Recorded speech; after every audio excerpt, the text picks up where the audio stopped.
नमस्कार। 10 साल पहले 2014 में जब नरेंद्र मोदी के नेतृत्व में एनडीए की सरकार बनी तो उस पर भारी दबाव था। उस समय अर्थव्यवस्था की हालत और यूपीए के ट्रैक रिकॉर्डों पर श्वेत पत्र लाने की मांग की जा रही थी, पर तब नई सरकार ने हड़बड़ी नहीं दिखाई। उस दौर में सरकारी बैंकों की हालत खस्ता थी। ऐसे में अगर कोई आधिकारिक दस्तावेज कहता कि भारतीय अर्थव्यवस्था संकट में है तो हालात और बिगड़ जाते। उस वक्त श्वेत पत्र ना लाने के मोदी सरकार के फैसले से कई लोग नाखुश हुए थे।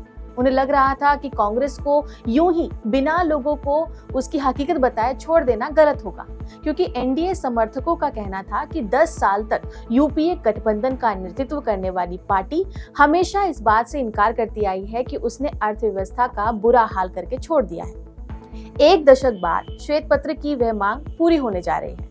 अंतरिम बजट 2024-25 में वित्त मंत्री निर्मला सीतारमण ने कहा कि 2014 से पहले इकोनॉमी के मिसमैनेजमेंट पर श्वेत पत्र लाया जाएगा। इसके लिए मौजूदा बजट सत्र को एक दिन बढ़ाकर शनिवार तक किया जा रहा है। ये जानकारी खुद संसदीय कार्य मंत्री प्रहलाद जोशी ने दी है। बताया जा रहा है कि केंद्र सरकार श्वेत पत्र में सरकार ये बताने का काम करेगी कि भारतीय अर्थव्यवस्था की हालत 2014 से पहले क्या थी और फिर एनडीए ने कौन कौन से कदम उठाए ताकि उसे दुरुस्त किया जा सके। सीतारमण ने बजट भाषण में कहा कि 2014 में जब उनकी सरकार ने बागडोर संभाली तब अर्थव्यवस्था को दुरुस्त करने और शासन प्रणाली को सही रास्ते पर लाने की जिम्मेदारी बहुत ज्यादा थी। उन्होंने कहा कि उस वक्त की मांग थी कि लोगों की उम्मीदें जगाई जा सके, उन्हें इन्वेस्टमेंट की तरफ आकर्षित किया जा सके और सबसे जरूरी सुधार के लिए समर्थन जुटाया जा सके। सरकार ने राष्ट्र को प्रथम मानकर उसमें मजबूत विश्वास के साथ इसे सफलतापूर्वक हासिल भी किया। वित्त मंत्री ने इस श्वेत पत्र के जरिए ये बताया जाना जरूरी समझा कि साल 2014 तक हम कहाँ थे और अब कहाँ हैं। उन्होंने कहा कि श्वेत पत्र का मकसद उन सभी सालों के बारे में बताना है जब व्यवस्था गलत तरीके से दिखाई गई थी।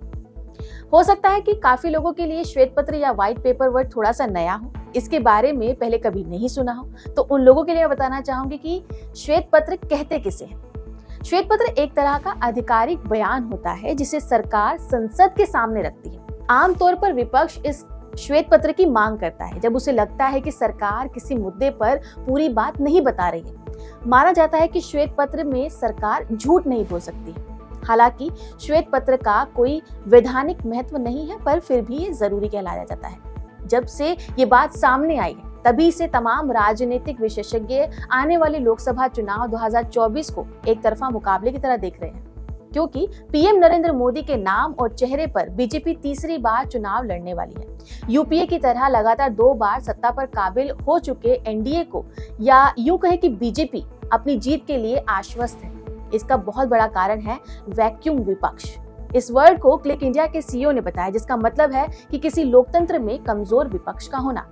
तभी तो बजट भाषण में निर्मला ने लोक लुभावन फैसले नहीं किए, सिर्फ अगले कुछ महीनों की जरूरत का बही खाता लोगों के सामने पेश किया। वित्त मंत्री ने कहा कि वह जुलाई में विकसित भारत के विस्तृत रोड मैप को पेश करेगी, यानी निर्मला सीतारमण को पूरा यकीन है कि मई में एक बार फिर से बीजेपी के नेतृत्व में सरकार बनेगी और इसीलिए श्वेत पत्र के जरिए वित्त मंत्री के इस यकीन को पुख्ता करने की तैयारी की जा रही है। ये श्वेत पत्र बीजेपी के लिए जीत की गारंटी साबित हो सकता है। श्वेत पत्र में बताया जाएगा कि कैसे एनडीए सरकार ने बैंकों की सेहत को सुधारने के लिए रिफॉर्म्स किए और निवेशकों का भरोसा लौटाया। एनडीए सरकार ने यूपीए के मुकाबले इंफ्रास्ट्रक्चर पर खर्च को बढ़ाया और वित्तीय घाटे को कम करने की दिशा में कदम उठाया।